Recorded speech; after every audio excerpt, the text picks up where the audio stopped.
আসসালামু আলাইকুম। আমরা ফ্রিতে থাম্বনেল কিভাবে তৈরি করতে পারি এবং কোন অ্যাপসের মাধ্যমে আমরা ফ্রিতে থাম্বনেল তৈরি করতে পারি, আজকে আপনাদেরকে সেই অ্যাপসটি দেখাবো। ফ্রিতে থাম্বনেল তৈরি করার জন্য সবচেয়ে ভালো অ্যাপস কোনটি এবং বেশিরভাগ সময় কন্টেন্ট ক্রিয়েটর যারা আছে তারা এই অ্যাপসটি ব্যবহার করে থাকে।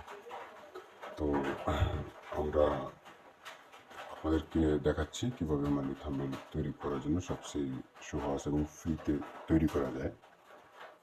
তো সর্বপ্রথম আমরা চলে যাব আমাদের প্লে স্টোরে। আপনাদেরকে দেখে দিচ্ছি, আপনারা এখান থেকে প্লে স্টোরে ক্লিক দিবেন। ক্লিক দেওয়ার পরে আপনারা চলে যাবেন সার্চ বক্সে।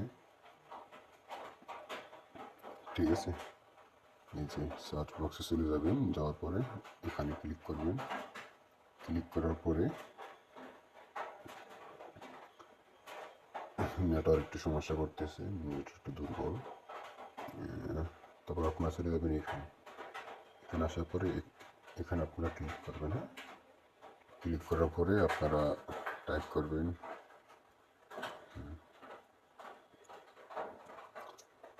পি। এই দেখেন এখানে চলে আসছে পি লেখার সাথে সাথে। এই দেখেন উপরে এই লেখাটা আছে, এটা লিখে আপনারা সার্চ করবেন। সার্চ করার পরে এই যে এরকম একটা অপশন চলে আসবে। দেখেন এখানে লেখা আছে কীভাবে থাম্বনেল তৈরি করা যায়। এটা আপনাদেরকে সম্পূর্ণ ভিডিও দেখতে হলে জসিম টেক ইউটিউব চ্যানেলের সাথে থাকবেন। আমি সম্পূর্ণ একটা ভিডিও নিয়ে আসবো কীভাবে থাম্বনেল তৈরি করা যায়, মানে স্টেপ বাই স্টেপ। আপনারা এই অ্যাপসটি ইনস্টল করে ফ্রিতে থাম্বনেল তৈরি করতে পারবেন। ঠিক আছে, এই যে এই অ্যাপসটি। ঠিক আছে, ওকে, আজকের ভিডিওটি এই পর্যন্ত। ভালো লাগলে অবশ্যই লাইক কমেন্ট শেয়ার করতে ভুলবেন না এবং চ্যানেলটি সাবস্ক্রাইব করে জসিম টেক ইউটিউব চ্যানেলের সাথে থাকবেন। ধন্যবাদ। আসসালামু আলাইকুম।